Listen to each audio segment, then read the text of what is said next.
Westernization in world history can refer to the transmission and reception of foreign ideas, technology, lifestyles, and institutions throughout the globe. The nature of Westernization continues to be relevant as local traditions become more integrated within supposed universal values.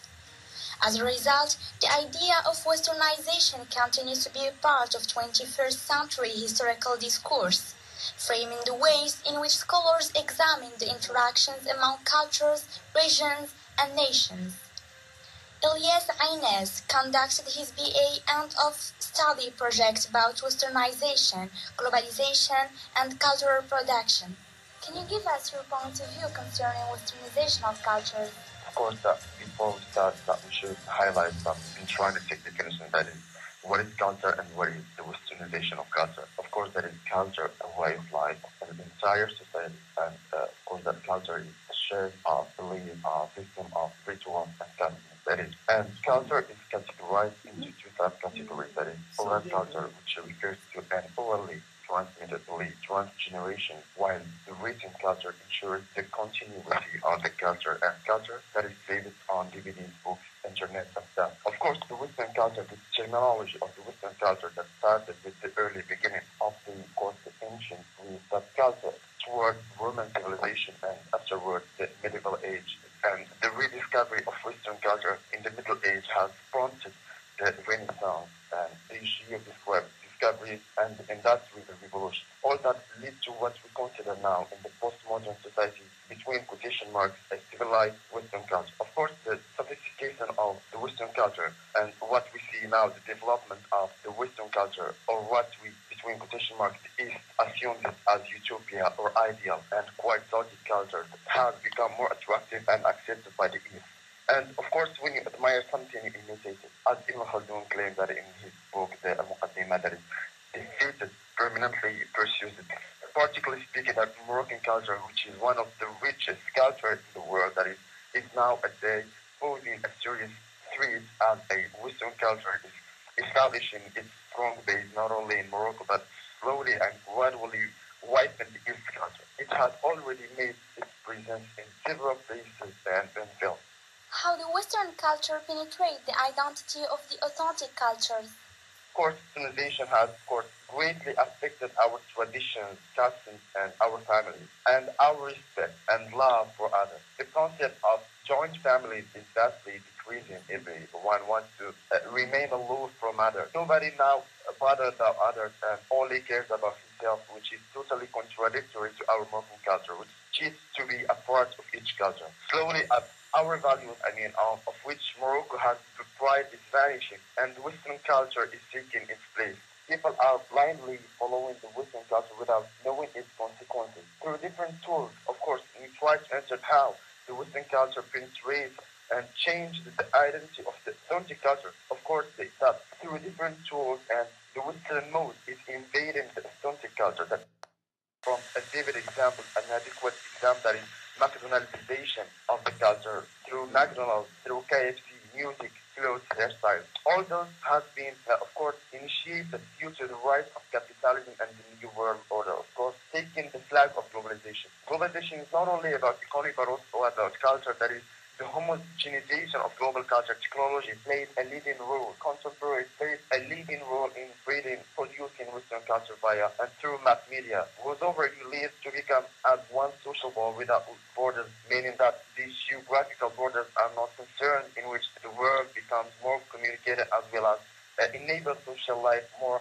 integrated. The issue here, the homogenization and the mixture of cultures are not equally, because it is a domination of a certain culture. I refer here to Americanization of culture, and because most of these two channels serve to spread the American culture. I remember here that Francis Fukuyama, that who sees globalization from analysis that the exclusivity and the dominance of technological means by USA, especially after the fall of Soviet Union. And Fukuyama refers to the Americanization of culture, meaning that the influence of the USA and other countries, meaning that has in popular culture and of course other domains. How media, series, TV, literature, and also festivals can shape cultural production?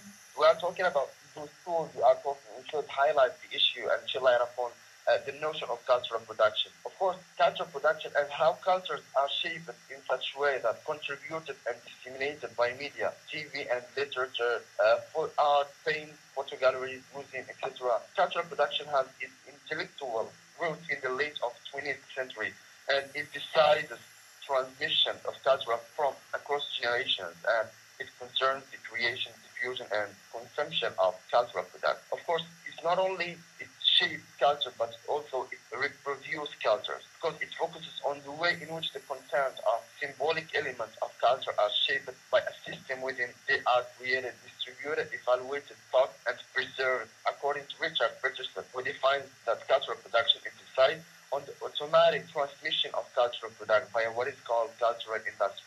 When we are speaking about cultural industries, we try to highlight TV, all the channels that help to disseminate and spread the cultural form. Of course, the field of cultural production roughly explained by here Bordeaux that cultural production correlated with the cultural reproduction and how the various different forms of capital transfer from generation to the next in the form that the ownership of the cultural capital have the capacity to use and merchandise culture. For example, we have a family and there is a father and there is a son. And the father who has the knowledge, who has social norms, who has the power of knowledge, who has different backgrounds and stuff, try to transfer his knowledge, his capital to his son. And that is also used by the tools like media and TV. So they serve the people who have the ownership of the capital and they transform it to other generations and other people and other countries. How does political system impact the alteration of cultures through some tools as TV, Facebook, and also media? Of course, you can see that culture always adheres to the world regime, to the world system. I can give you an example that, an adequate example that is, if you remember that the communist system used to be the groundbreaking, used to be the best. After the fall of the communist system, the capitalism has got to leave. And therefore, the destiny of any culture is on the hands of the prevailing political regime. I will explain. In his book, Orientalism, that Edward Said examines the international relations through a colonial and a post-colonial framework by responding to the Orientalism that is with arguments from globalization.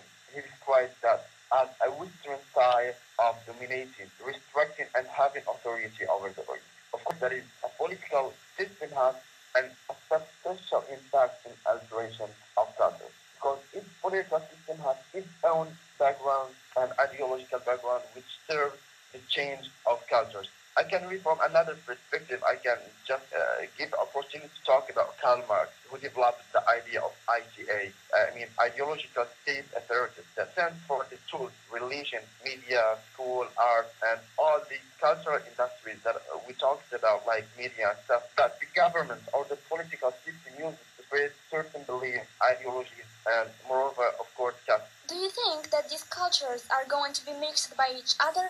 Cultures are not going to be mixed because they are already mixed. You see the point that from the beginning of globalization and the start of globalization, you can see that can discover that world culture has to be mixed and they are being more standardized towards having a one style, a one pattern of life.